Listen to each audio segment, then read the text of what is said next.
Well, hello there, Apple Bites. This is your Apple Bite written Ralph talking to you straight from our show here, Apple Bites, where we take a bite out of the apple and we share it with you. That's right, folks. It is time to get fun, get geeky, talk comics, and a bunch of plethora of other things that we're going to do today. And of course, we have Bob from Royal Collectibles to give us his expertise on certain things. How are you guys? How you doing, man? Good, good. It's always a pleasure. It's so weird for me, like, 'cause I think it's gotten to the point now where I see you for the special events. Yeah, all of them. Yeah, Free Comic Book Day was a Yeah. blast. I had to leave, but it was a nice start, and I saw all the video that you guys took. We really appreciate it. It really highlights the store. Does a good job. Dude, it was amazing. Your line did not end till like 4 o'clock. I know. But those And you guys like had to dip into your free comic book books from beyond. Yeah, we actually had old ones that we started bringing up. Exactly. You know, like from years ago that we get in collections. We just keep stacking them on the side, to give away to kids and stuff like that. But we had ones from like 2012, and they're gone. Ooh. It's like from Miracle on 34th Street. Like they took all the Santa letters, right? Yeah. Same thing. Dude, it was just like the energy on it. And on top of that, it wasn't like like I've seen some years where people come in and get their books and leave. The people were buying it was books. very weird this year. That's what we were both we were all talking about that. How like it was a lot of people, and a lot of people hung around in a good way. Yeah. Shopping, talking, and but at the same time, it didn't get overbearing. It didn't get like nobody was rushing. Nobody was like. We've had, arguments start on Free Comic Book Day, like about being, like stupid stuff. And it was just like everybody was in a good mood. I came back later in the day. I was there to set up and when the store opened. And when I came back later in the day, usually like the staff, they're a little defeated. It's been a long, Oh no, they were in high spirits. They were all like just yap. I was like, oh wow, this is nice, Paul, when you went to your store, how was it? I got there a little late. I mean, the store opened up at like 10, and from what I understood, the line was coming out the door. But it was a good throng of people there when I got there, and was handing out Kickstarter promotions. But like Bob said, I mean, it's a good time. People just hang out. I mean, where I go to Free Comic Book Day, it's beneath the Kubert School. It's Dewey's Comic City, right? And they have artists there who are actually drawing, free sketches for people who come to free Comic Day. So it's really cool. And they got some big name artists. I mean, they had Fernando Ruiz. He was there this year. He's actually a teacher at the school, but they've had other artists like V. Ken Marion and Lee Weeks, because they all live in the area. And so they kind of, offer their services when they do Free Comics Day sometimes. It's kind of cool. We had. Go ahead, Bob. Oh, I'm sorry. We had Ivan Cohen. He wrote the Batman Lego book here, and we do the Makers Fair, which we invite like local creators who make stuff, art, and made items. And when they set up, we have a tent in the parking lot. We clear it out, set it all up like a little fair, and it was nice to hear the positive results those people had. Yeah. Like it didn't take away from our store at all, and vice versa. Like it didn't take away from them. They were all like satisfied with what went down, and we the past few years post pandemic, we toned it down a bit, right? And now we're talking about bringing it back the way we used to, like get face painters, get a food truck here. Like that. I think it's one thing to get a free comic book, but it's a big surprise when you see something else like that happening. Yeah. And people really appreciate it. It's a celebration. It's fun. I mean, how many other times do you have that really over the course of the year, and people come together and just have a good time? It's great. That's what I was about to say, Bob, because when we go to Royal Collectibles, it doesn't just feel like it's Free Comic Book Day. It feels like there's a whole other thing happening. And you guys are taking care of the community. You guys are doing the makers event in the back. It doesn't just feel like it's Free Comic Book Day, Yeah, like we're big on community. We always have been, but this community, and by community I mean like not just our local people, the comic book community was always here for us.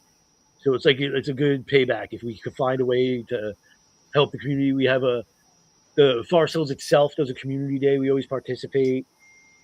They do blood drives across the street. We try to get involved with that. Love that. And anything that involves, I got two.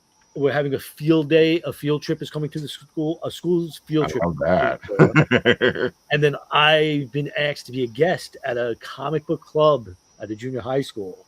Oh, even better. And I was like over the moon about that. Like, that's great. So I got those two things coming up, and I'm like really looking forward to it. It's fun. The comic book community, I feel, is very unique in that like it's so diverse and so welcoming.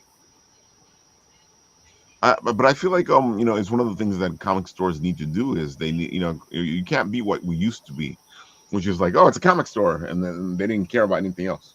Right. We try to diversify as much as we can with what we carry, mm-hmm. and that helps a lot.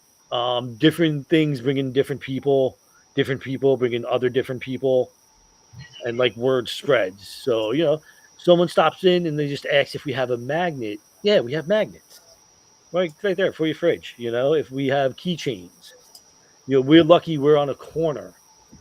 Yeah. So sometimes people think it's just like a corner store. They just wander in. They're like, oh, I see what you're saying. You know what I mean? Like, it's very weird. It happens more often than you would think. Where somebody comes in like, do you have like crazy glue? It's like, no, sorry. It's like, okay. What is this place? And then they're like, oh, I'll come back with my cousin. He's into this stuff. I'll come back with my son. I see AZ has joined us. I hear your bad weather over there. Oh yeah. We've got the lovely underground internet cables. So when we get beautiful rain, it decides to slap us on the hand and kick us off the internet from time to time. So all right, I wanted to let the people know just in case you disappear. And what happened? No, he'll be back. Yeah. But yeah, right now we're talking about the local comic book store. And wait, do they do free comic book day in Australia? I think some people take a part of it. Yeah, it's kind of a little bit of a case by case situation. Right. But like a lot of things, we sort of adopt them over time. Like Halloween is sort of a thing that we're adopting more and more each year over here, and okay. I've got, as we've got more Americans migrating across, we've got people stopping for Thanksgiving and things like that. So there are American traditions that do bleed in over time. The Thanksgiving one bugs me out. That's you know what? I'm just like, hey, you do you, man. That's whatever's happening. That's cool. I mean, it's another excuse to sit down and eat absolutely delicious food. So I'm not going to knock it. I will take that excuse. Yeah. Food, more food. Give me the food. I think that's what most Australian sort of celebrations boil down to, really, is food. So it's like, oh, what's Christmas to us? It's a really big meal, and then we give each other some gifts, and we all go to sleep. Oh, that's the same. Do you guys have turkeys in Australia? Do we have? We do. Okay. Yeah, I mean, like we have farm turkeys, but we also have dinosaur turkeys. So, like, we've got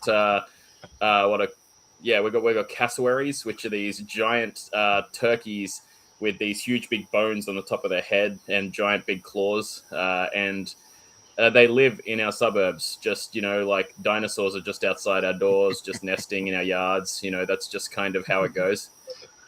So they could kill you then? Is that what you're saying? I mean, look, if you're wearing the wrong gang colors, you brought it on yourself.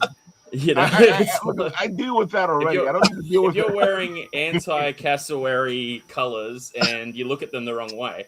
No, I mean, but like legitimately, cassowaries. I mean, if you walk up to them, they can stand almost as tall as a fully grown person in some cases. So. They're not quite as emu-like. They're not quite like, the ostrich to emu size. They're more like the Wolverine squatty, nuggetier version that's like half the height. But yeah, like sometimes you'll just sort of go out into your yard and you'll see, like, in other countries, they see a big pile of leaves and they go, oh, yay, look, someone's been raking. In our country, we see a big pile of leaves and we're like, all right, that side of the yard belongs to someone else now. We don't go there. That's great. I learned a lot about Australian birds from the Wiggles. Yep. And my daughter watching it, and I was fascinated with the bin chicken. Bin chickens are like, you know what? It's like it's great though. It's like I think the bin chicken represents Australia more than, you know, like we've got the emu on our coat of arms, but the bin chicken is really in our hearts. It's like I think the best one I ever saw of a bin chicken was like in the middle of the city. There's this, you know, beautiful park that people come down out of their office buildings and they'll just lay down in the park and get some sunlight between their zombie shifts inside the building. And the bin chickens will just sort of wander around, do their bin chickeny thing. But I saw one of them just go over to someone who was laying on the park, sleeping in the sun, and just shove their huge beak down their mouth into their throat to check and see if there was any food in there. Oh, wow. It was the most... like, I think we all freaked out for them, but like it took them a while to process. I can't imagine the dream that guy was having. That's all I got to say. I mean, those beaks are long. Like, it went right. Oh, what is this? A tonsil? Yeah. Oh, nice! I got that little punching bag. Yeah, look at that. That's mine now.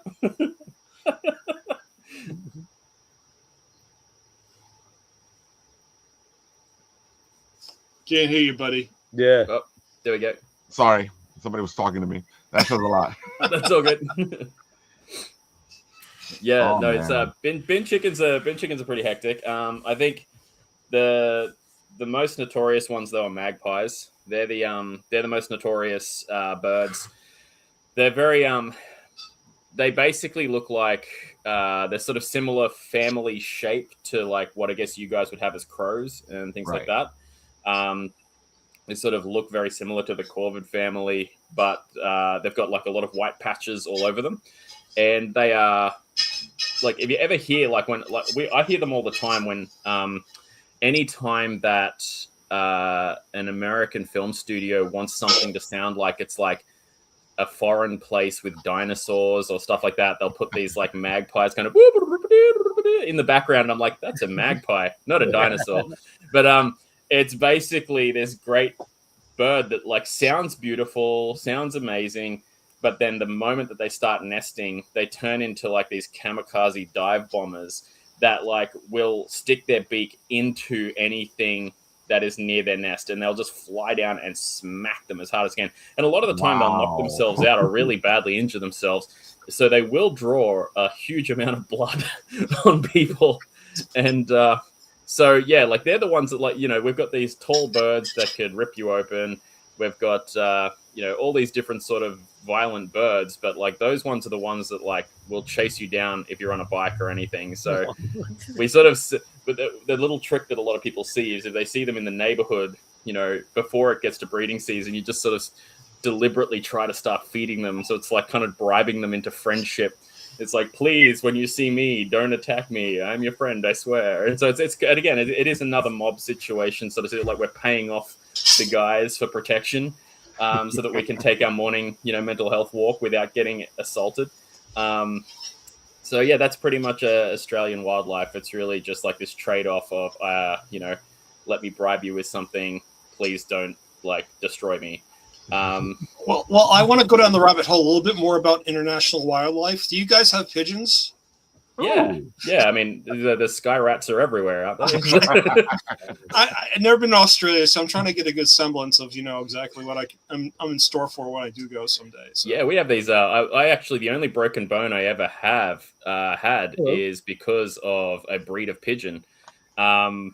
So yeah, like I was riding down a road on a push bike, going down this hill, trying to pick up as much speed as I could because, you know, that's fun.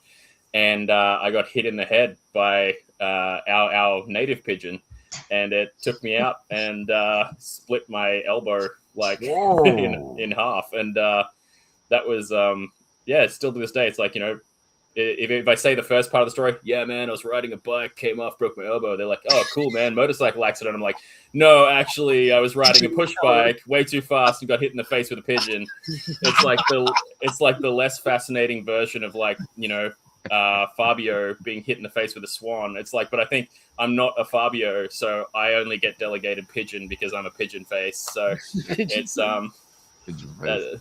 That should be your new character, Pigeon Face. I'm sorry, one last stupid question before we break off of Australian wildlife. Are seagulls as stupid as I saw in Finding Nemo?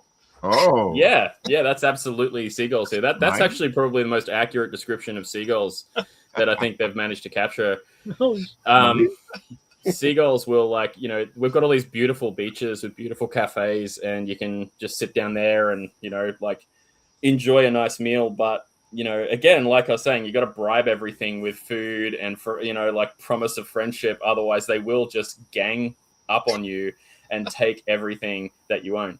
And like, so yeah, like the amount of videos that are out there, like anyone who's just sort of being like, oh, he's being too over the top, just go and Google, YouTube, whatever you need to do, videos of people just having their entire lunches stolen by seagulls. And like small children will be like, yay, I got an ice cream. And then there's a bird sitting in it like a split second later. And, you know, someone's eating a burger and they're like, yeah. And then the seagulls just swarm on the burger. It's like, it's ours now. And, wow. It's, yeah, like I think Finding Nemo actually did a good job. A pretty tame version. They kind of like, yeah. Because like they do just sort of have this whole mine mentality, and then they just attack. Oh man, I gotta say that's just like, it's good to know that Nemo got something right. Finding Nemo, yeah, like that's that they actually, yeah, that's one of the ones that they got pretty damn close.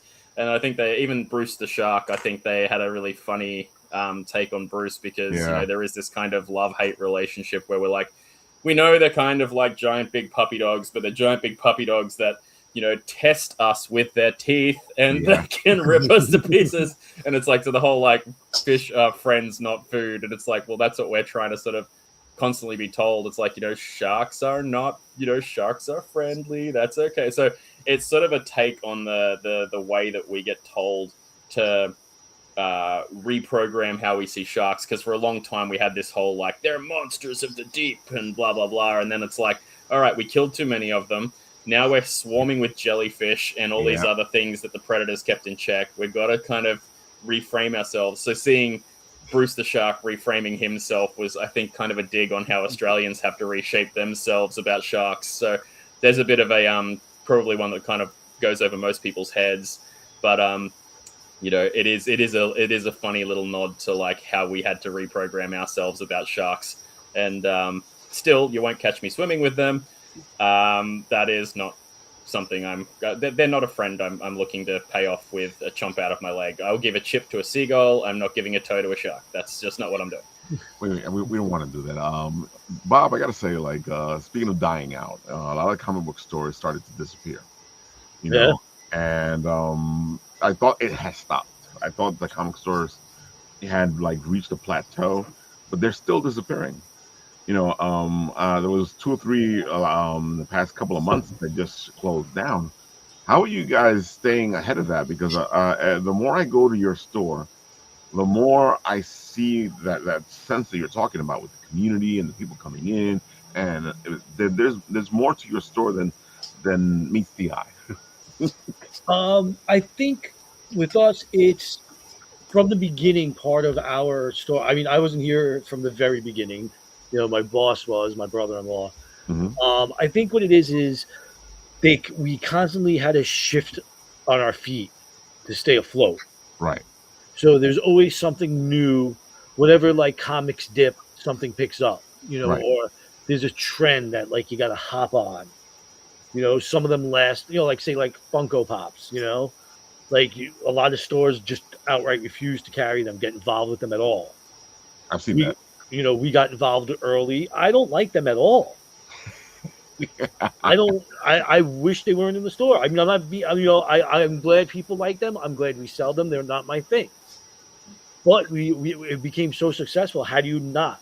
You know, so like that's the thing I think we do that benefits us, and we learn that. And with the last wave, when Diamond collapsed, and there were different distributors, right? A lot of smaller companies went direct, meaning like if you want, Chaos is the biggest one probably, right? You know, Lady Death, Evil Ernie stuff.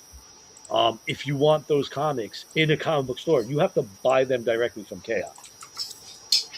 Like, there's no middleman. So it kind of got rid of the middleman. Yeah. Right. And then, it split. DC went to Lunar. Then everything started to drift to Penguin and back and forth. So if you couldn't adapt to that, that's where you started having trouble. And I think that's where we were so used to adapting to things. Right. It was just adapting to a new thing. So yeah, it was a more like, oh, this is the status quo. This is what we do anyway. We're just moving on and evolving. Yeah. Yeah. My wife, she hunted down, got a whole new system for the store, a new point of sale that we're able to. They're building it up. Comic Shop Assistant. It just came out a few years ago. They're slowly building it up. It's now got a front-facing portal, so customers can manipulate their own pull lists and requests.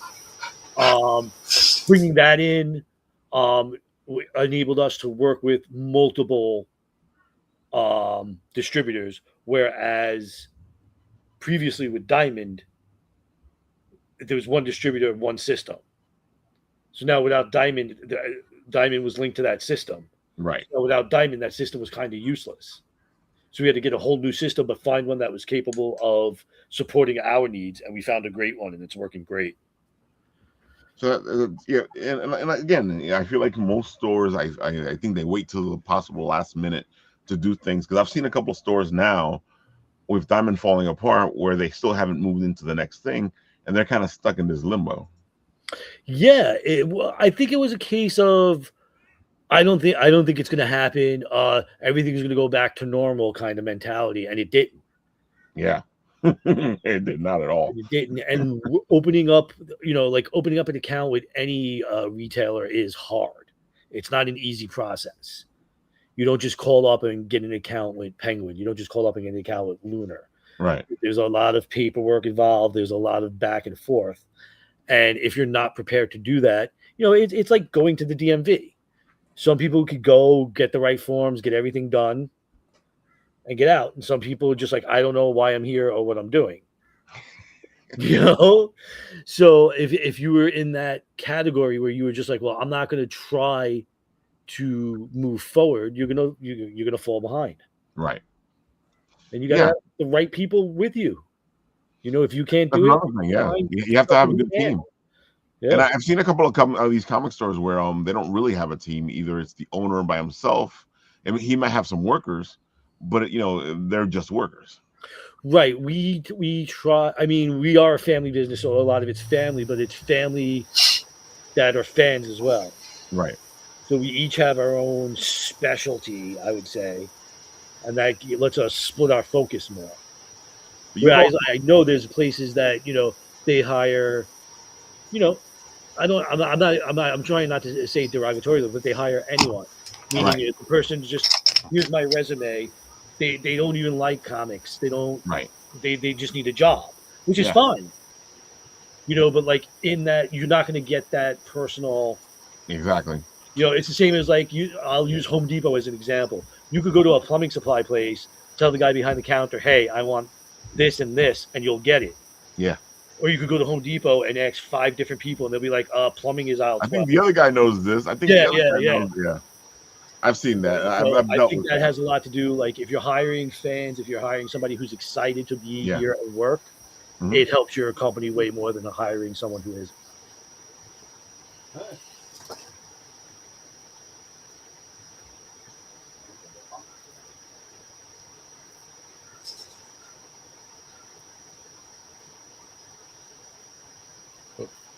So it's like another offline conversation.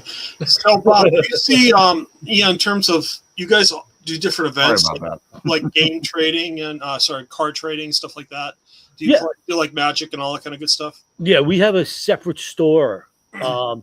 This used to be your standard, 1980s to 90s baseball card comic store, and an opportunity came up on the block to split the stores. That's when I actually started working here.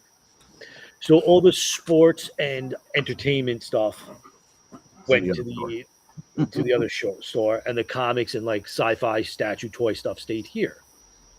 What happened over there was that evolved. Yeah. And the gaming companies were, like if somebody distributed baseball cards, they distributed Magic and Yu-Gi-Oh and all the other cards. So it was naturally linked there. They had a bigger open basement where you could play. So that became its own entity. We're still related, we're still partners with them and stuff, but it's so specified. Yeah. And it's funny because we'll get phone calls and they'll be like, "Do you have blah blah blah blah blah?" I was like, "I have no idea what you're talking about." And it's so and it's just like once I get into it with the customer, it's like, oh, you call back and press the button for the card, please, and vice versa. Like like one of their employees would like run over and be like, "Is there something called?" And I'm like, yeah, it came out today. He's like, "Oh, all right." Somebody keeps calling. It's so funny because it's two totally different stores. Yeah. Like even the feeling in the stores is completely different. Yeah. And the same thing, they hire specialty guys too. Like most of those guys you see behind the counter were once kids collecting. I was a customer here. It's for years. But yeah, we do a lot of events there in terms of gaming and card playing and stuff like that. I don't know the specifics. If you check out Royal Sports NYC on Instagram, that's when they have like the box breaking, the releases. And they have stuff lined up around the block for stuff. Some people are here overnight. You want to say something, Izzy? Oh yeah, I was just going to say, like, if I can take a second to geek out on what you're sort of what you're describing. One of the so for people who are just sort of meeting me for the first time, I'm a psychology geek who's gone down into studying that kind of stuff, and one of the little side treks I made just for an elective was consumer psychology, because I thought that'd be really relevant to like what we're doing. And one of the things that I like that you're sort of doing here is you're implementing. It's easiest way to sort of describe it is if you're providing something, you're solving a problem. That's the easiest way to think about it. If I take all of the technicality and boil it down. A consumer has a problem, and your job is to fix the problem. If you sort of boil it down to that, most of these things can be adapted to really quickly, which is kind of what you're doing. Like, so for instance, like people have their problem is usually I want to be entertained or I want to be involved in my community, which usually involves somewhat being able to keep up with friends and cliques and things like that. And your solution is you are adapting to be like, I'll be the fixer of that problem. You want to still keep up with your friends. You want to still be involved with that.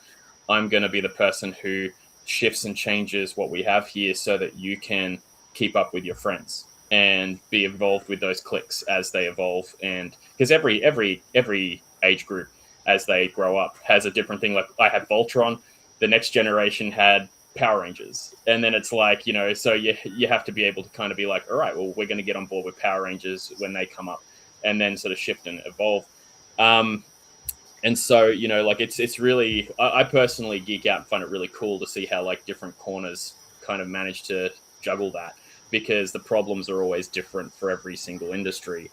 And for ours, it's a really niche one because it's entertainment, but it's a media, physical entertainment. And I think people want that. They want to be able to have something that they can treasure. And, like another part you were sort of mentioning there was community is a big part of it. And so, you guys having that sort of branching sort of relationship with like card gaming and gaming connections and stuff like that. Like it makes sense and it's smart. And I noticed like the comic book stores around here that really, really struggled. There was one of my favorite ones was an indie comic store that basically the way that they had it was like all the indie stuff was on prime shelves, and any of the corporate stuff was relegated into twine string bundles and put on the floor. Oh, wow. And I would walk in there and you could buy a stack of Flash comics for like $5. They were worth nothing in that store. Like everyone's just like, man, no one cares. Buy that. I don't care. And then meanwhile, someone would make a little zine that's like a folded piece of paper with like doodles on it it's literally the one of a kind in pen, not even a print. Someone just walked in and went, pop this on the wall, and that's got prime position. And I love the way they flipped it. But as we know, that doesn't survive long because it doesn't have like you're saying with the Funko Pop appeal. Like there needs to be a dissolving of that. There can't be a barrier between entry.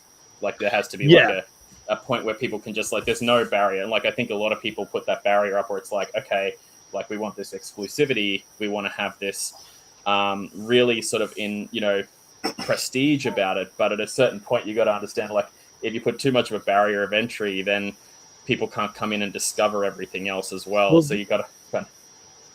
That's what I like about the way we're set up. I grew up, we didn't have a lot of money. We were kind of poor.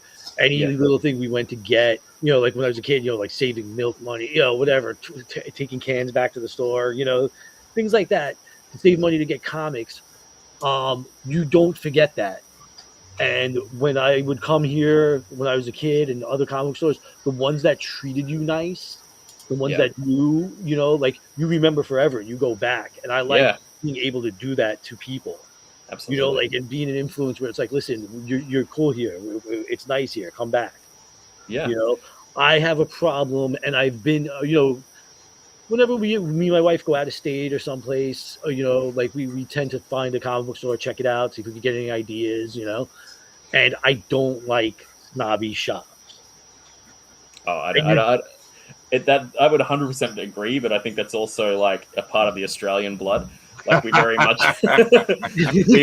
have like, I mean, we sort of like, there's that whole group joke that like we kind of are a colony of criminals. So like, we have this sort of attitude of like that sort of aristocracy sort of mentality doesn't really blend well with the majority. Like we sort of do need to have this in our country. It's good and it's bad. Like we have a thing called tall poppy syndrome, where like if someone starts getting a little too like rising above everybody else and getting on their high horse, the general community will sort of cut them down and pull them down, pop them down a bit. But that's a terrible thing as well, because like that's one of the reasons like I find people can succeed more in America, because everyone will prop them up, and that's a fantastic thing as well. So like culturally, we sort of very much have this person's snobby. We're not going to give them any attention.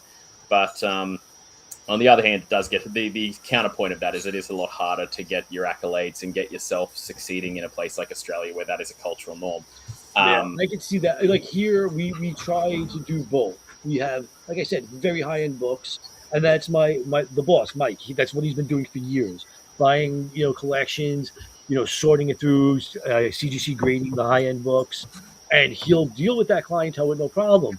At the same time, he'll give away $1 book to a kid who doesn't have any money, who came in that day. And it was like, it goes to pay, and he's like, I only have like 60 cents. It's like, don't worry about it. So like we try. We all know how hard it is. We've all had hard times and stuff like that, and you don't want to be the source of somebody else's hard time. Absolutely, and I think that's that sort of comes to that whole mateship thing that I think like I would agree with a lot. I think like having a place where people can come and get rid of stress and immerse themselves into some like community is so important. And I don't know how it is with you guys over there at the moment, but I know like a lot of our comic corners are just vanishing now. And with that is also like there's that like we had one guy in my city who everyone literally called the comic book guy, because he was like a spitting image of the Simpsons comic book guy, and he ran a comic book store. And it was just beautiful to be like, that's an icon of our city. Go see the literal comic book guy. And just things like that are just missing, where like we don't have those touchstones anymore, and they are sort of evolving. Like the kids who grew up with comic books and arcade games are now trying to open up like burger joints with comics and cocktail bars with arcade games, but they're not, like you're saying, it needs to be accessible, and it's not an accessible point for the youth to kind of be able to just walk in and be like, I have 60 cents. What can I do? And it's like, no, man, this is a feature point of the place. I can't sell it to you. And it's like, well, that sucks, because I used to just get a small comic and stare at it. Like I would just look at this thing and be like, study the art and look at the way it's all worded and just like have some imagination going. It was great. Like I love those sort of the ability to be able to immerse myself in that stuff on my own time. And so, yeah, I can see people trying to adapt, at least in my city, but it's taking away that point you're talking about, which is accessibility. Yeah. And we end up usually, it's something I try to regulate here is we'll end up with like Michael buy a collection, and like there'll be some really old like books that they're fun, or we'll have multiple books. He bought a collection, and there's 50 copies of something that's not worth anything, and it's not worth giving, the bagging and boarding of the whole process here. So we keep a stack behind the counter, and there's always a kid it's their first time here. They came in with their dad, their grandma, or something. They love the place. And, their grandma, their grandfather, their dad, mom, just trying to rush them out, get them home. And it's just like, no, we'll get something next time. You give that kid a comic, and it just made their week. And they'll never forget you. Like that's how it was when I was a kid, before my brother-in-law was part of this business. It was his partner who runs a sports store, Chuck. Death of Superman era. The trade paperback just came out, and I took a bus here to get it. And I came in, and it was already sold out, right?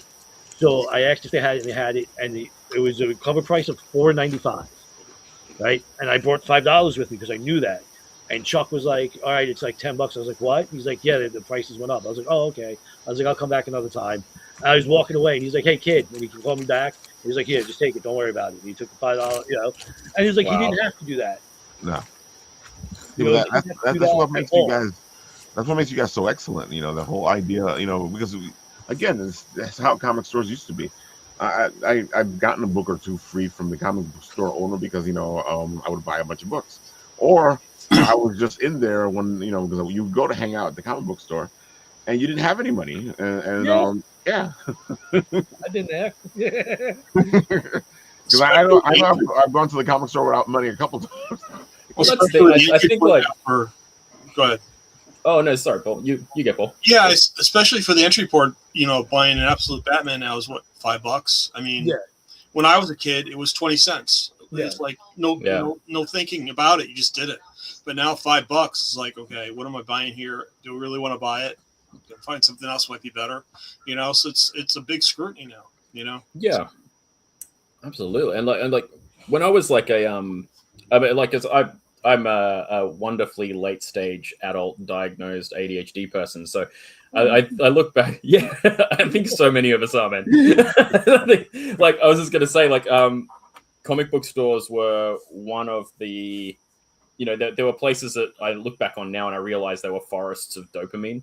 Yeah. And so for me, as an undiagnosed kid, when I felt dysregulated or when the world felt like there was just too much stuff happening, I could walk into this forest of dopamine, beautiful colors, amazing art, amazing action, and cool people that were just hanging around. And a lot of them, I was like, wow, I vibe. And sort of you vibe with your tribe because most of you are all there getting dopamine out of it the same way. And I do remember there was sort of there were the packed things, but there are also some sample shelves where it was like, okay, this is where the kids can go and put their grubby mitts on this stuff, and you can kind of leaf through it and be like, wow, and it was enough for me to be like, okay, cool, I'm coming in. And a lot of the time, because you're a broke kid as well, it wasn't a lot of it's kind of more hunting down your favorite book because it's a dopamine investment, and so. At least for me, it was. And so a lot of the time I'd come back and I'd look at it 3 or 4 times and be like, wow, I always get a really good, I feel really good after I look at this book. Yeah. And so eventually you'd save up the scratch and you'd sort of come in and be like, here it is, push, pop the coins down. And you grab that thing, you take it home and be like, all right, anytime I need to just breathe mentally, I can pick this book up off the shelf and just flick through it and be like, oh, that's great. And it's not quite the same because you're not immersed in a forest of dopamine, but it is looking at a nice garden. And it's someone sort of put it really beautifully the other day. It was from the book community, and they were laughing at how they'd collect these oceans of books and never read half of them. And the whole, like, everyone was like, oh man, I really need to do that. But like someone pointed out, it's like, actually, this is a really good dopamine regulation thing, because you always have this understanding that at any point you can go to your forest that you've been collecting and growing, and you've got something new you can put your hands on when you need it in an emergency. It's not particularly like, I always have to have read everything. It's like, no, this is your forest that you can walk in when you have to, when you need a mental health break, when you need to check out. You constantly throw seeds in there. You're constantly growing flowers and scattering more books into the garden, because one day you're going to need it. And I was like, that's all the excuse I needed to keep buying books without reading them. So, okay, I'll take it. I have a long-standing rule at the store. It's just mine. It's, you know, it's one of those things, you know, like you're not supposed to read comics or books in the store. Right. And I'm fine with that unless you're a kid. Right. If some kid wants to hunker down here and read while he's waiting for his parent to pick him up because it might not be too safe for him outside, or he just wants to alone, like you say, get that fix. I had this one kid, he would come in and he would grab a book and he'd sit on the floor. And I told him, like, you know, I was like, hey, listen, you can read all you want. Just don't sit right in front of the new books. Just so customers could get to them. Yeah. And he said, okay. And I went behind the counter and now I don't see the kid. And I'm like, oh man, I hope I didn't like offend him in some way. And, you know, and I'm walking around and he was under a table.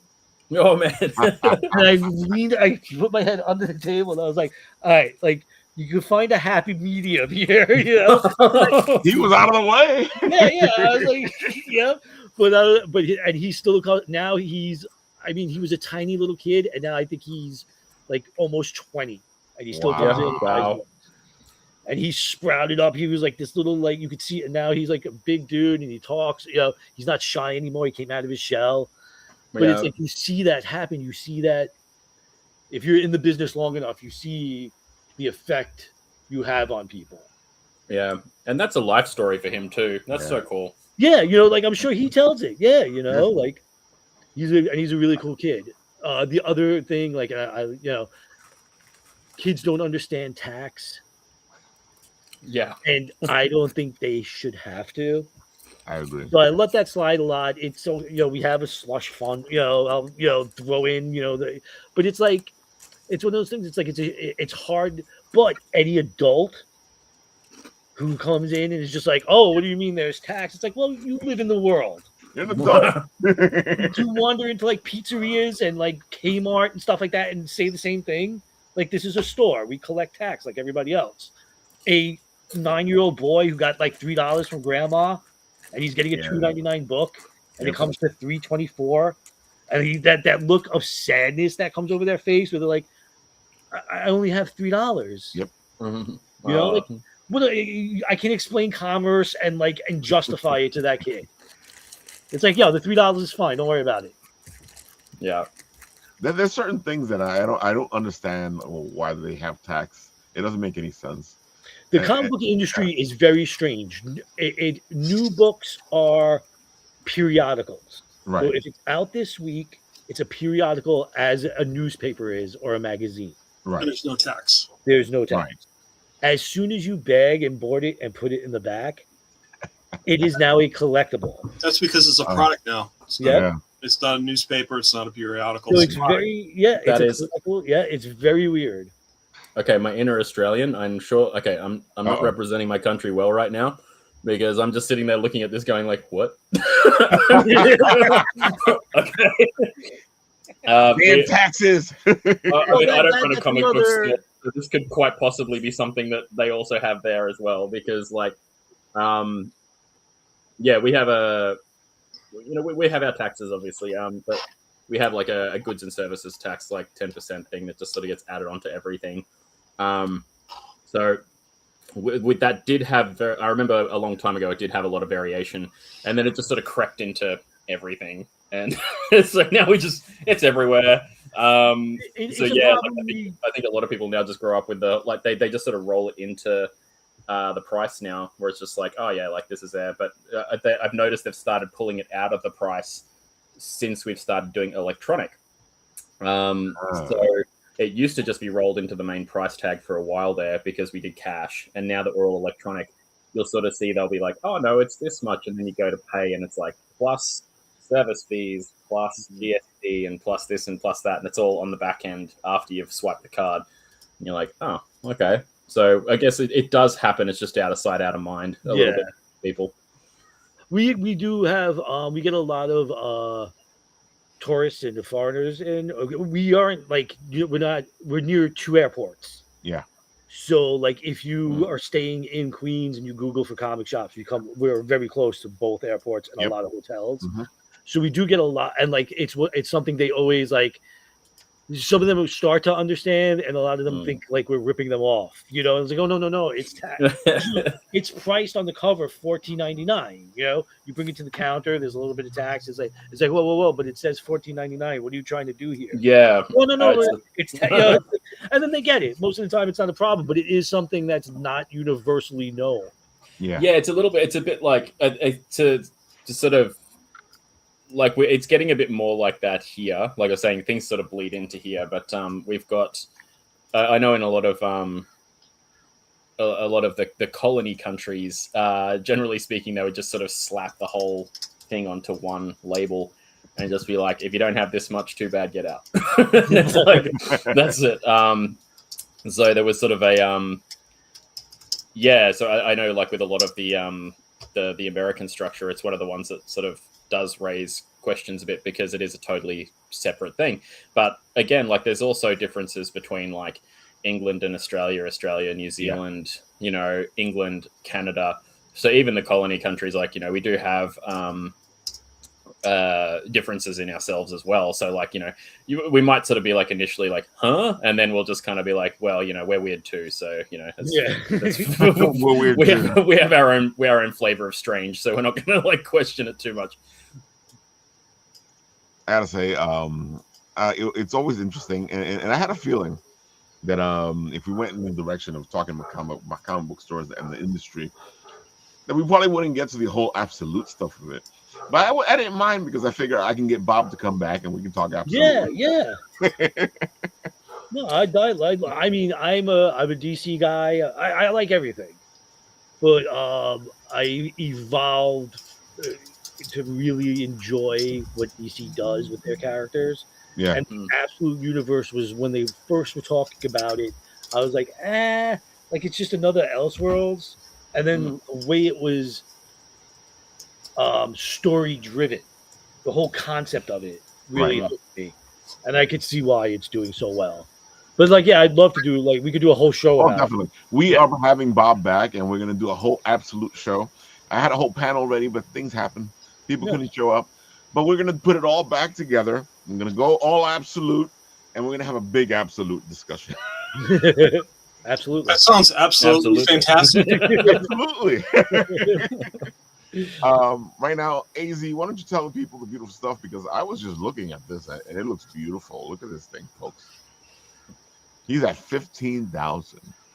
It's I mean, it looks even more impressive in Australian dollars. I mean, honestly, like okay, what can I say? Punky is a retro arcade beat 'em up inspired comic. I kind of dreamt this little bad boy up when I was working for a couple of other studios, and they put the call out. You know, hey, you know, we're looking for new concepts. Feel free to come in and pitch your ideas, and you can make them with us. I did that. Originally, the first comic version of this was called Yo Jessica. It was a retro. Again, it was a cheeseball comic. The idea was it was meant to be very much a love letter to the 80s and the 90s. And then, because studios don't want to double up on the same concepts all the time, they sort of had to kind of tweeze out a lot of the ideas because they're like, oh, we've already got this thing, or I've already got someone who looks a bit like that, or we've got someone who's this and this and this and that.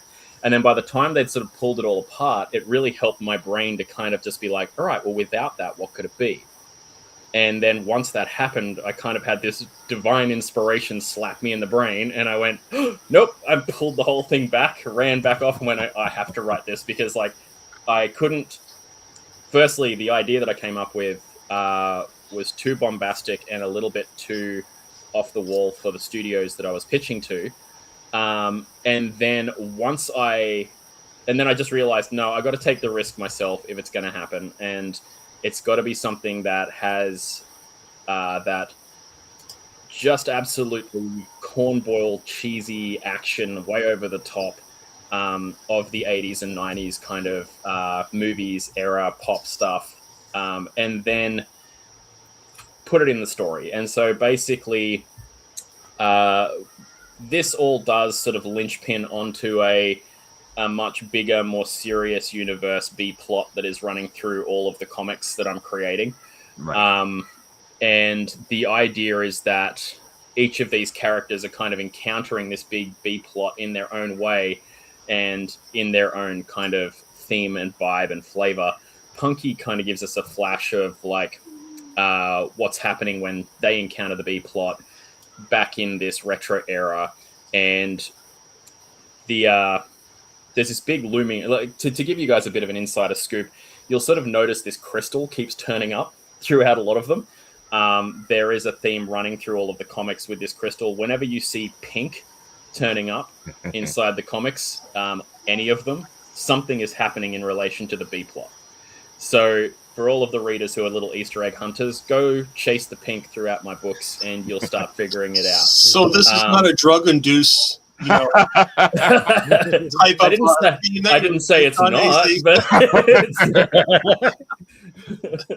it's like, oh man, I just feel like doing some pink right now. It sounds good. Yeah. Let's have a little pink. It's like the so there's basically some real, like, I mean, I never thought we'd get so much support straight off the bat, because again, like, I've done a lot of work in other studios, but this is the first time being a creator and launching a crowdfund. And I guess sometimes when you're down inside that creative art troll pit, or inside the bullpen, you forget that people are watching and you forget that they see what you're doing.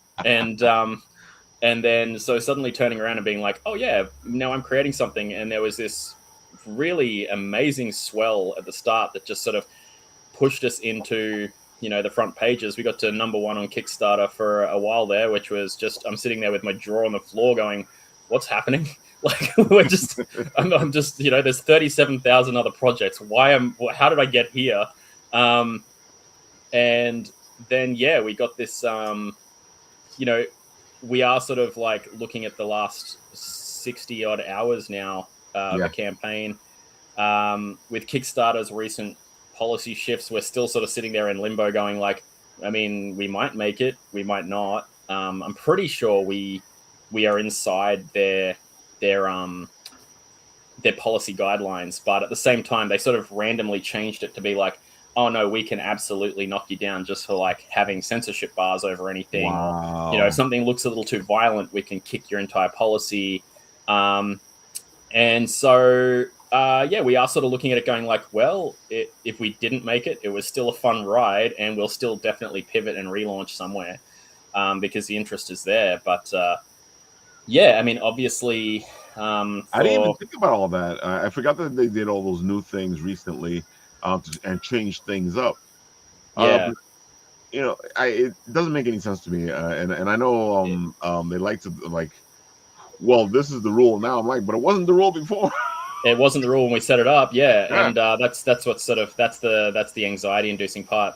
Initially, it was anxiety from really so much success that we didn't expect, and now we're anxiety that we might not make it over the finish line. But sort of like as you were saying earlier, Bob, like you've just got to kind of pivot, and so we're sort of looking at it as like, okay, well, they said that we can't have this, and this on the next campaign, so we won't, and then we'll just have to kind of put the stuff inside, Discord and stuff like that, so people can come across. And like, I guess the benefit to that is like, hey, like I don't like doing that because like that's a bit of a barrier to entry, but again, it is what it is. And so Discord does have like an age verification thing. So basically, hey, if people want to come across, put in your name, put in your age, you should enter. Then it'll sort of take you through the rules. It'll ask you to go check out the newsfeed first.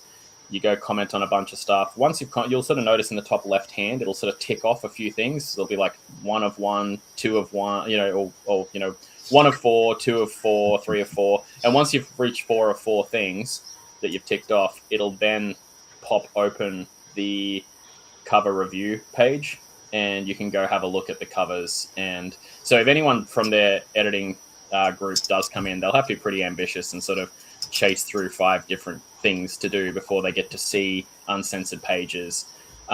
We have some, because of the success, we've got Punky 2. The team's already jumping into Punky 2. We've also got Candy's Corner being created already, which absolutely does not meet their current guidelines. So we had to immediately rip off, like we had a whole bunch of preview pages at the bottom of this thing, and we just went, oh no, and we ripped them out straight away. I mean, and like we're just gonna have to pivot. Like, I mean, basically, Candy was originally, the idea was it was a magical streetwalker who basically had a fantasy pocket dimension inside the bricks outside a pub. And the idea was that she's about to make the deal of a lifetime, which will give her a pink crystal, which will grant her 1 wish. And so she's basically like, okay, I'm about to do this thing. And then the big bad enters in and goes, snatch, goes to take the crystal. They get into a fight. Someone she's recently helps her out. The crystal gets bound into her pocket dimension, so the guy can't take it. So the guy takes the entire pocket dimension. And so they have to go on a quest to find her pocket dimension and this crystal before this person figures out how to unbind it and makes a wish that could absolutely decimate the entire planet. And so imagine like Dragon Ball, but the bad guy has the Dragon Balls at the very start. And it's like he's trying to figure out how to summon them. And you're like, okay, crap, we got to get this back quickly. And like Mistress, who's one of the villains in this comic, Punky, on this current campaign, is someone who actually helps them out in the next one. So we start to see who's aligned with what's happening where, this universe is intertangled, but it's not just good guys, bad guys. In fact, one of the B plots running through the entire thing is all of the world's superheroes are missing. So basically you're left with the underdogs, the rejects, the villains, and the people just trying to get by. So it basically leaves you with this stuff. Oh, and you've got the world government stuff happening over the top, but that's not for a long time. And we're sticking with the fun stuff that people can relate to start. But like to get back to the point with Candy, we sort of pivoted. So like, it's like, okay, Candy is, there's a comedy club that she's now on the outside of. There is, she is a performer who has a pocket dimension on the side of a comedy club. And it's like, all right, that gets through the censorships. It doesn't destroy the plot. When the people get the comics in their hand, they're still going to get the same story. Nothing has been lied about. But like, you have to actually just sort of, there it is in the middle there. So, that cover there that we've got in the middle will not be on the campaign.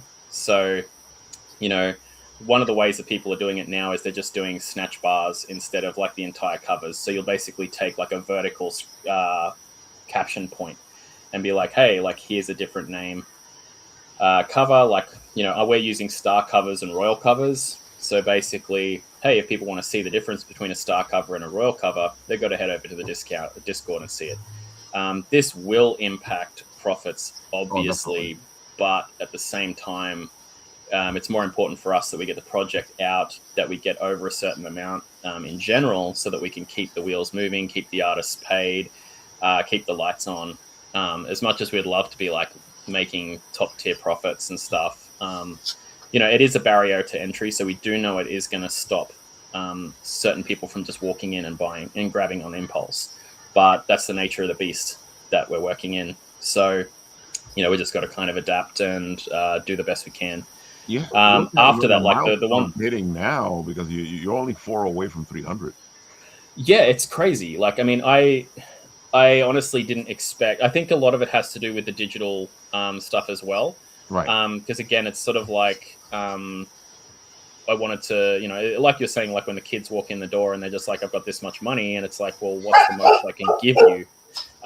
And so we have, you know, we made sure the stretch goals were ridiculously loaded with heaps of swag that these people could grab, and stuff that isn't usually on there. So like having the entire comic book in lined format for people to color in as coloring in pages was like, just having it up there, like, because most people I think would probably try and sell that for like, you know, $40-$50.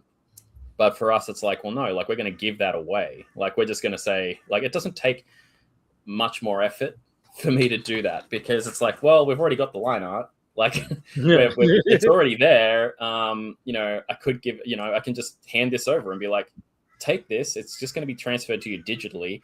I don't have to pay to get it printed, but it's a huge value add to the person if they're interested. If they're not, then it's like, whatever.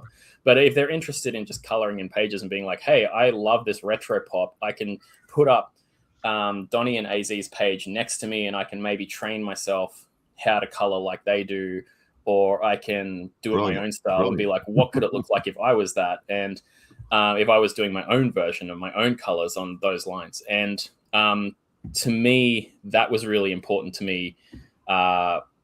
Learning how to train to color comics was like having access to comic pages I could color. And I think it also creates that, you know, it's my version of, hey, just take it. Like, you know, just take this. And, you know, so we've got like all of the character reference pages are just being thrown to people. The backstories, like showing how pitchboards work in the background of comics, are just being thrown to people. Like showing, you know, people, sometimes you got to pay for some extra money to get, but you know, you're kind of like, look, check it out. This is how you do it. Well, I mean, yeah, because like, I mean, it's the first flagship out the gate, so we really looked at it and went, you know, how firstly can we actually get attention? How can we sort of build that relationship, right? And community, and also like, how can I do it in a way that's not going to completely tank me? Because, you know, if you do a lot of physical stuff, I mean, honestly, like I'm already sitting in a precarious situation because it turns out that holofoil is extremely low stock in Australia. Oh, wow. So where like I've sit there, you know, at the start I was like, hey, I've got all these holofoil stuff, and I sourced a really good reputable place to get it from in US, and so that's all covered for northern planet distribution. And then our southern planet distribution, it just sort of fell through, and we're like, oh, okay, so currently every hour of the day I'm scrambling with all the contacts that I've made in Australia and going like, okay, if that doesn't happen, I mean, it is a free promise that was done, but like, again, anyone who's in the southern half is about to get rare collectibles that are purely for this history moment. It's going to be like, okay, cool, you guys are going to get, you know, obviously we'll have to pivot to metallic instead of holofoil, but also likely we will have to sweeten the pot a little bit with like, all right, you know, this has happened unforeseeably, but we are sort of, we're about 90% sure we'll get over that line. There is someone from a sort of fifth or sixth studio that we've print house that we've checked with that is like, I think we're about to get a box. And so we're sort of like, I don't care how much it costs, just give me the goddamn box. So, a box of freaking holofoils, man. I overstretched myself. But this is something you just kind of learn about. It's the TV, it's the fun of the game. You know, I never at one point thought, oh yeah, there'll be a shortage. It's like, it's just something that you kind of take for granted when you first kind of get involved in it. You're like, oh yeah, everyone's doing this thing, so it's a thing you do. And then I did the do, and now I got kicked in the teeth because I did the do without knowing enough about it. But that's the whole thing when it comes to Kickstarter, when it comes to all this stuff. It's a learning curve. It's a huge learning curve, and sometimes even when you know what you're doing, sometimes you still get the learning curve. Yeah, I mean, that's it. And it's you know, so you know, I did a ridiculous level of research at the beginning, and it was all like, haha, I figured it all out. Here's where all the chess pieces are going to go. And then they're like, oh yeah, by the way, this one just blew up, and that one just blew up. And I'm like, and you know, much as Bob was sort of saying before, man, you're like, it's like just pivot, keep pivoting. It's all you can do. all the planning in the world is great, but you're just gonna you have to pivot. Yeah. And so that's where we're at the moment. We're just kind of, and I'm not alone in that. Like every indie studio that has something that's a bit more buxom is pivoting and doing the dance, and we're all just sort of trying to grab each other's hands and pull each other back up the wall. There's a bunch of people worrying right now. Oh yeah, man. And it's especially like, I mean, I'm worrying myself, and I've only just started. I mean, like I was going to say, the third comic, if you see that that picture you brought up before with the 3 covers, I'm more worried about that, to be honest. So we'll get that one back up there for a sec. But basically, it's called Trapdoor. It's my version of Dr. Jekyll, Mr. Hyde. I take all the stuff from my psychology classes and I've poured it into this. The idea is that this is, again, the pink gem has been involved. There is, without spoiling too much of the story, effectively our hero Tara is an insanely brilliant geneticist. We're sort of bringing in the Hulk sort of satire into this, but we're also bringing in some Yakuza-style elements. You get to see a lot more of the criminal underworld that's involved in the B-plot through all of these comics. And Tara is a part of that criminal underworld. She is the daughter of someone very influential. She creates something that can basically cause the pink crystal's energy to genetically enhance anyone. So we're thinking of along the lines of Super Soldier kind of satire spin. But in this situation, her brother gets a hold of that formula and decides to use it to position himself. Now, this formula wasn't perfected. It was a, entry-level first test, but he gets a hold of it, spreads it across the planet, and sets off a lot of these B-plots that are happening through everyone's comics. So what ends up happening is she kind of goes, when she starts realizing that, like, in this particular comic, we're going to see, for instance, one of the characters from Punky is being organ farmed, but endlessly using this particular new genetic tech. The character is older. They're like almost in their 80s because Punky is retro era, Trapdoor's modern era. So we're seeing one of the characters, I'm not going to tell you which one, but basically that character is being organ farmed. Tara goes in to try and pull them out. But basically, again, she has the ability to create the perfected super soldier serum. But if she does that, it's a permanent shift. So she creates a metabolized version. Basically, when she does this metabolized version, it uses the body's natural antigenics to push it down and flush it out. So this creates a situation with antigens where she can't keep using the formula over and over again. She basically has to piss it out before her body will allow her to use it again. And so when she does use it, she's created an altered version that switches her into Trapdoor, which is that guy you're seeing on the cover, so that she cannot be identified. No one will know it's her. And so we get this like split between Ego, which is Tara, who is balanced, who thinks about their situation, who considers the variables, but also is kind of driven and she's a little insufferable. She's a bit like, I'm a scientist, I got this. And we see her flaw in the first page. She just tries to jump down an elevator shaft, and the guy in the chair in her ear is basically saying, like, use the serum, you're going to break your neck. And she's like, I got this. Physics is my bitch. And then she jumps out, can't hold herself up, misses the cable, hits the freaking top of the elevator after plummeting a fair bit. And it's just, the punchline there is physics is a bitch. And basically, Trapdoor is, however, the id. So Trapdoor is impulsive. Trapdoor is dangerous. Trapdoor... if Tara turns around and says, if Tara thinks this person's bad, we've got to figure it out what to do about it. Trapdoor goes, that person's bad, kill them. If Tara goes, these people are good, we need to think about helping them, Trapdoor will protect them against the bullets. Trapdoor will protect them and keep them alive in the moment, but will not check on them to see if they're okay. He just sort of walks away, leaving them to get themselves out of the situation. And so what we create is a situation where someone can mess with Tara's perception or psyche, and it can actually pull the strings on Trapdoor. So they become more of a Terminator-like machine that can be programmed by social intent. And then the super ego, for those psychology geeks out there like me, is the guy in the chair. So the guy in the chair is basically Kira, who is sort of constantly saying the social overmind, trying to kind of rein Trapdoor in and trying to keep them on target, so to speak, via a sort of earpiece. And so, yeah, so we kind of have this monster situation. It's very hyper-gore. It's a lot of body horror. Like, the mutation between one to the other is not this beautiful fairy transformation. It is a shift between, like, it's very Frankenstein's monster mutation pop kind of horror. And so yeah, I think I'm actually more worried about that one, whereas the other ones are more sexy comics involved with really fun action and fantasy.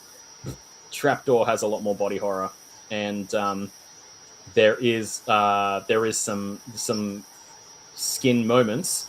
But honestly, like, I think we're really going to have to think about how we do that. And so the framework of, like, selling it is going to be leaning a lot more into leaning a lot more into describing the psychology, describing the narrative. And I think for anyone who's sort of panicking at the moment, that's what I'm sort of reading between the lines, is we need to sort of lean more into, rather than trying to hook people in with, like, hey, this is a sexy comic, it's like, okay, what's the story behind the sexy comic? You need to front end that. But the good thing is you're already there, because you have a great story and it's a sexy comic. Yeah, I was lucky with that. But I mean, I say luck as a tongue in cheek, but it's like, yeah, I think honestly, if Punky was more of a a bit more of a cheesecake kind of skin comic and not a fun concept, I personally don't think it would have resonated as much with everybody.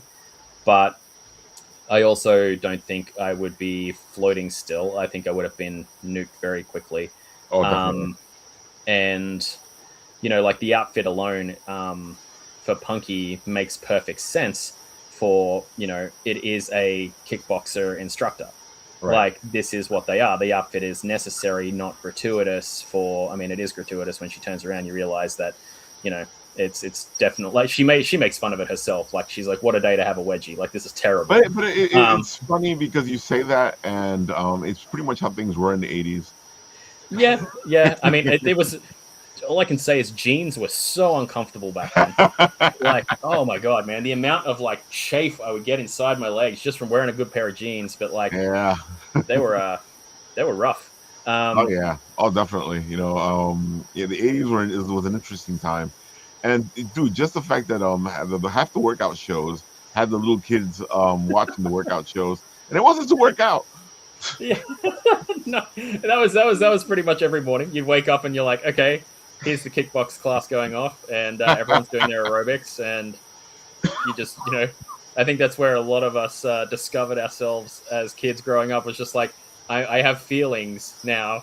And it's like, even before you, like, get to an age where, like, you kind of know what to do with it, you're just sort of sitting there like, all right, I'm here for this. This is happening, and, like, I'm just going to sit here and, like, I'm not disappointed that my cartoons haven't started yet, but, like, and then, like, because it was always right. You wake up early, and not even to watch that. You were just waking up early to watch your cartoons, and that was playing. Yeah, every time, and so I sort of found for myself, like, I would wake up super early, I would get ready really quickly, and then sit down with my bowl of cereal and watch aerobics before watching cartoons. And then usually during the cartoon ad breaks is when I'd, like, bolt off and get dressed as quickly as possible. And I think, like, it's funny, actually. Like, I think back to it, I'm like, man, how did I, as an ADHD kid, get ready for school so much easier than, like, my kids are? And then I'm like, well, my kids don't have, like, adverts. Like, they don't have, like, breaks between things. Like, there isn't sort of a moment of, like, there's no disinterest. Like, I mean, like, and, like, we've even had a point where their shows just play straight. Our shows had commercials where you could run around and do things, and you would time yourself to get back in time. Yep. Yeah, you speed run that stuff, and I also think like you just didn't have the interest. I think was very different with like certain shows. So you'd be like, okay, I like this show. I don't like that show as much. I can get ready. I can go get my shoes During that on. show, yeah. You know, I know what you're talking about. I know exactly what you're talking about. Paul, I know you know what we're talking about as well. But why don't you tell the people all the good stuff that you've been planning as I show it off over here? Yeah, so we have a Kickstarter up that is in launching soon phase right now. So we're trying to garner supporters to get that 100 follower mark, which is great. We're up to 55 already, and the launch soon's only been up for less than a month, so I'm pretty happy about that. I'm telling a lot of people about the program and in terms of what it's doing. Because of the animation sequences I needed to do for the video game for episode 2, required me to create animations. So I said, why don't I just create a comic book from the animation? So that's how this came about. So we'll be offering a physical comic right now. We have a preview edition that is going to be available for sale at the Garden State Comic Fest coming up. And we're going to be hosting, I originally had 2, but now we're up to Angelo, Will, Chris. You just keep adding them. I got like 5 variant covers now. Nice. So it's adding them, man. Yeah, it's crazy. So it's like, I keep running into people, and then we were at CradleCon on Saturday, and Keith Williams had done a piece of artwork for me for Nico Time, and it was a black and white ink drawing. And I'm looking at this thing. I said, this could be a variant cover. So I asked him, I said, can you make this a variant cover? He said, definitely. So signed up for a variant. There you go. Anyway, so we got Keith Williams as an artist. We've got Will Torres as an artist. We've got Angel, son of Saint Lopez, as an artist. We've got Angel Concepcion III as an artist, and we've got Chris Matt as an artist. So these guys are just really excellent in caliber and their technique and what they produce. So I'm very excited to see what comes out of this. I've seen a few of the completed covers so far, and they look awesome. So once I get all of them ready, I'll be posting those on the Kickstarter site as well, just to whet people's appetite and hopefully sign on board for this, because this is going to be a lot of fun. Oh, it's definitely going to be a lot of fun. I know it's going to be a lot of fun. I keep looking at this. Yeah, I just posted some new content today. If you scroll down, Ralph. Yep, no problem. Here we go. Time and it's just a slab. There you go. So get ready for Pulse Pony action and adventure. So we got a Discord channel set up. We'll be monitoring that and taking and trying to build the community there as well. All our social media, but they give you a little taste in terms of the artwork. We've got a few panels listed there, and I didn't want to reveal too much. That's why I made them small. But you can see it's full color. They're all painted. So I'm really trying to make this high quality product when it's all said and done. We'll be offering a softcover edition as well as a hardcover edition.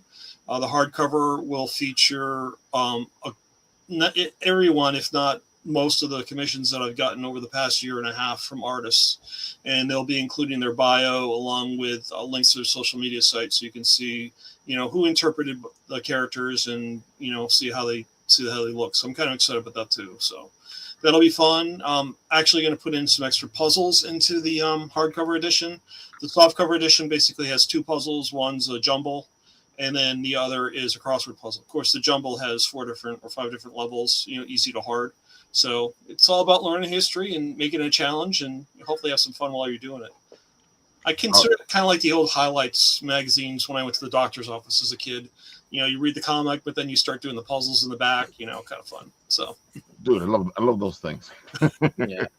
Every time I hear about this one, I love this. I love this particular campaign. I think it's going to be awesome.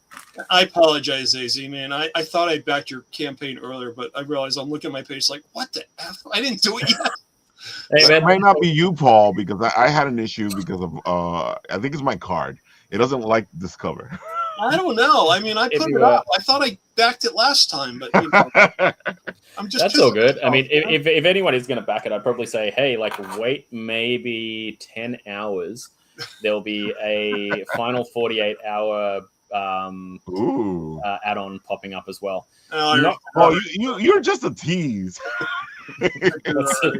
Well, you're my inspiration, AZ. I'm going to start like posting all this, extra content. Yep. Well, dude, like, I mean, I've been thinking about it a lot in regards to that, because like the big issue I've sort of noticed is that the algorithm works off momentum, and momentum usually dies off in the middle of campaigns. So for myself, I've been sort of sitting in the background a lot thinking about what specific packs can I bring in that are week 1, week 2, week 3, and week 4 only available add-ons. And so the idea is next time I'll be looking at it from a way that, people can stay a bit more engaged. The community can kind of have a reason to kind of come across to community channels and actually be involved, so they can, you can keep them in the loop, but also, keeping them engaged in a way that it's like, oh, like they might sort of look at week 2 and be like, there's nothing there that interests me. It's like, that's okay. But also maybe week 3 is loaded with stuff that they want. And it's like, cool. But like, if they bought all of that stuff that they want in week 1, it's fantastic for me financially, but algorithmically, it's not as beneficial as if they split it up and potentially even got a little less between like week 1 and week 3. Whereas, having people come in and buy their stuff in those chunks really does help to pump it up in the particular site's algorithm. So, kind of learnt that from this particular timeout. So, yeah, I mean, I've spoken to a few people and they're just like, you're insane. That's going to be so much juggling. There's so much triple handling, and, you're going to be just run off your feet. And I'm like, yeah, but that's the game I want to play at the end. Like, I want to be run off my feet. Like, I want to get to the end and see how much people want to get this stuff. And it's a good problem to have. I think it's a healthy problem, in my opinion, is to have, to be drowning in the problems of success. God, I'm starting to sound preachy now, but it's, I think like, if my biggest problem is I've got to figure out how many stickers to buy, then that's a good problem. I agree. And yeah, I mean, I think, at the end of it, if we can have a lot of people sort of getting things they want, and it pushes it up through the algorithm a lot more. I feel like I appreciate what Paul's doing, because I can swear that's what he's doing. Every time I turn around, he's like, look, Ralph, there's a new thing. Yeah, absolutely. I mean, I think yeah, I mean, man, like I think, yeah, absolutely jump in there and grab as many things. So it really has made a difference on, like I can say on my campaign, it's made a big difference. Like there's people who have had stuff like loaded up at the start, and I've seen them do pretty well, but then I look at it and go, wow, like you're actually way more established than I am. I would have thought that they would be grabbing a lot more momentum, but I think at the end of it, like, it's not that they did anything wrong. It's just that I think, they kind of everything, the full load was shot right at the start kind of thing. Like everything was just, the barrel was empty right at the beginning. Yeah. And then it's sort of, it was just a matter of whether or not it could flow the momentum on. And I think like, the normal expectation is that it drops off. And I still think that will happen even with what I'm about to do. But I do think that potentially, being able to entice people across into like those other weeks. Well, yeah, the experience that I had after my first one, and, you have definitely your pre-launch stage, and you got to like guerrilla market that. And then, but you got to guerrilla market during the whole campaign, and because you got to figure what, maybe if you're lucky, 5% will convert, and so it's, you got 95% people to tap.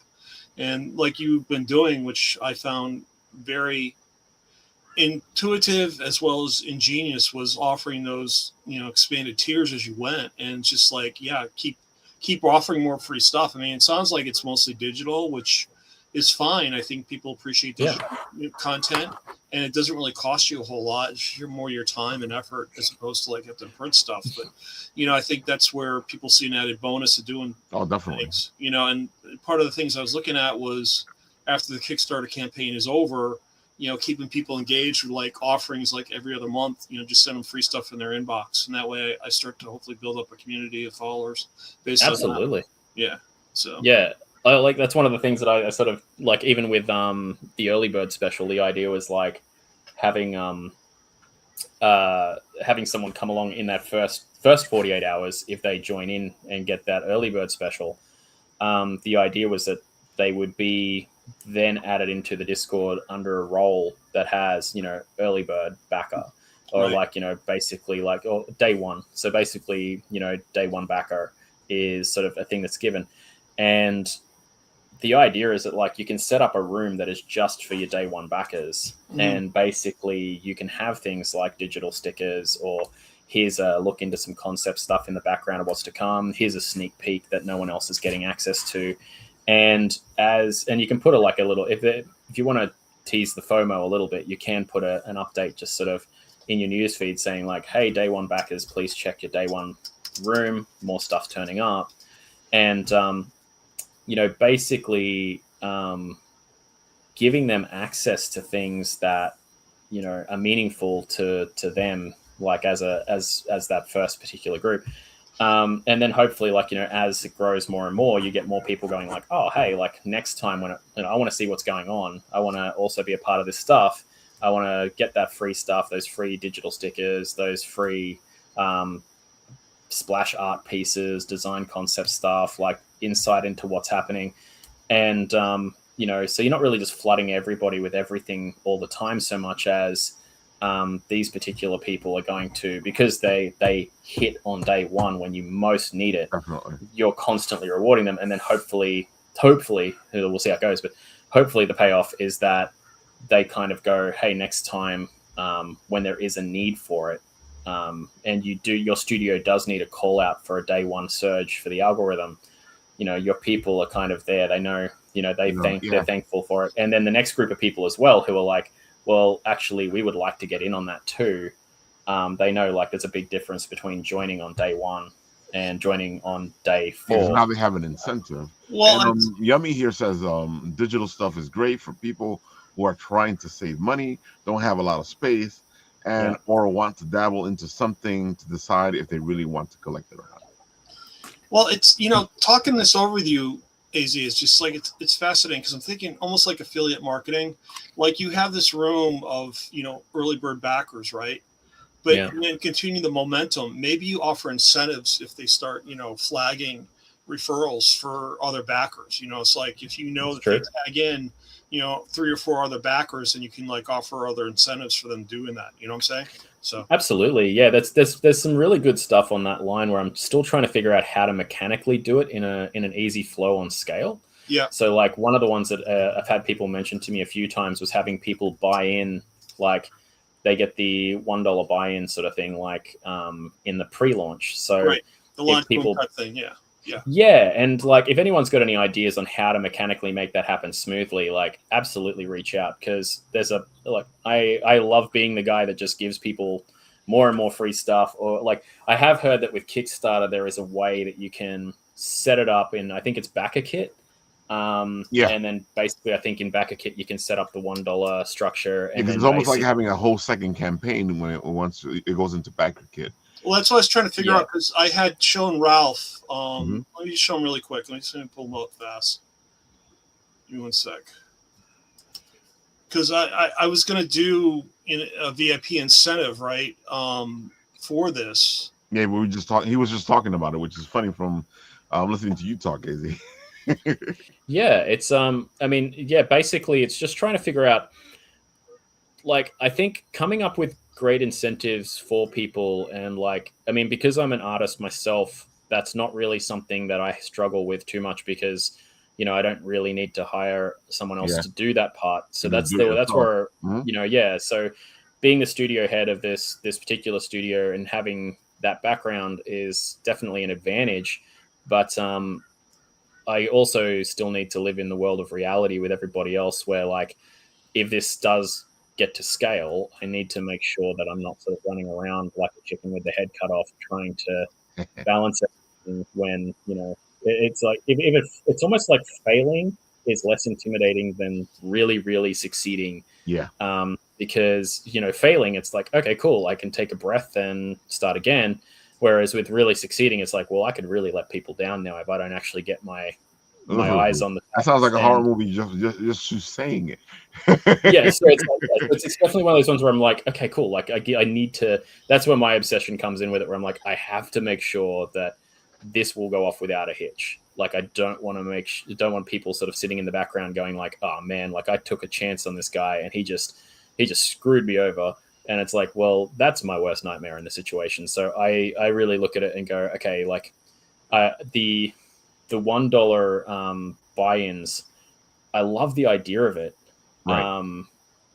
At the same time, I just need, like, because there is a really good chance, at least with my comics, that I'm going to have to pivot between like Kickstarter and potentially other sites. And that's where it kind of gets tricky. Like Kickstarter's got it integrated. Even if we weren't looking in that direction, you know, Kickstarter's turning into something else at the moment. Yeah. So you're probably going to have to find some other place to go where it's easier to do it than Kickstarter. That's the problem. I think what Kickstarter has right now is its dominance with its algorithm. Yeah. I mean, I think, and then what happens? A lot of people do Kickstarter first, then go to BackerKit. You know what I'm saying? But I didn't realize you use BackerKit to use the $1 campaign. That's news to me because if I can share what I got, I just want to show you because I want to give a little taste. Go for it. In terms of what we got. So I got VIP dossier cards that I'm offering because we have these dossiers in the book itself for all the characters, but I'm making this specifically for VIP people that buy in. So when I launch this whole email campaign in mid-June, this will be the offering. So this will be a Nick card and then an Amelia card. And then I'll be offering the digital edition of the preview edition to go along with it. Well, so instead of $1, I'll probably make it $3. So you get 2 physical cards and a digital comic to go along with it to really spice it up. So, yeah, it's one of the funny things I found on Kickstarter as well, because one of the ones I wanted to do with add-ons was I wanted to have add-ons that I could just give to people for free. So it was like, okay, you know, if people basically, you know, like they could just be like, okay, I want to buy this comic and then put a, you know, early bird backer add-on onto it. Yeah. And I was like, yeah, like you should be able to do that for free in the first 48 hours. But Kickstarter also has this minimum of like $1. It won't let you do any less than $1, or at least from what I've found so far with the add-ons. And that one did kind of that did kind of grind my gears a little bit, because I was like, I don't want to charge somebody for this particular digital thing. I want to have it as an exclusive support thing. They've already done the good thing for me. Oh, definitely. They've already turned up on the time I needed them to turn up. Like, that's enough. I don't need another $1. So, I mean, you know, I know people will be like, it's $1 and everyone kind of expects it. But I'm like, but it just kind of annoys me. You don't want to be in that situation. I get what you're saying. You don't want to be in that situation where you know, you become that guy like, oh, we gave him the $1. We knew it was going to be a loss. Let me say my 2 cents as a person who supports backer kids, etc., is communication. As long as you're talking to us, we're willing to wait a long time while you figure things out. Yeah, I've found that as well. Like, that's a really good point. Is like I look at a lot of Kickstarter campaigns and the posts and the comments, right? And a lot of them, like, maybe they're just doing really, really efficient work, but they've got like they'll do 4 updates over the campaign or something like that. It's like the average is an update a week. Yeah. I'm up to something like 32. People love that. They want to know what's going on. I try to at least every couple of days touch base, because like things are changing, like things are constantly shifting. Definitely, and especially this world. I'm going to cut you both off because I'm being hailed on this side. So I'm going to have to cut this short, even though I don't want to. But guys, all the links are in the comment section. Just when it was getting interesting, you know, man. Oh, you know that's how it is. You know, usually I don't get cut off. But you know, as you guys have been able to tell, I've been hailed like 3 or 4 times while we've been doing this conversation. That's so good. I'll have to drag Paul over to the studio. The Discord studio. Talking in there. Just continue. I'm going to join your Discord channel, so I'll be all set with that. Easy. Oh yeah, man, when you jump on there, just let me know, and I'll jump in yours as well. Here we go, folks. With that, I will end this show. It was a fantastic, but of course, AZ will be back on the show again, and talking about all the beautiful stuff that he's doing. Bob says he apologizes, but his computer died. He was using his laptop and the battery uncharged. That's okay. I think it was just his turn. Mine was right at the beginning, and then his one's in the middle, and now you've got to jump off now. So like, oh, definitely. It's just the nature of the beast, folks. All right, I will end it here and say, have a great night, people, and keep getting geeky, keep having fun, do your thing. I really appreciate the insights on the birds. Thanks again, AZ. That was awesome. Anytime. You should have that new Kickstarter, Birds of Australia. It'd be great.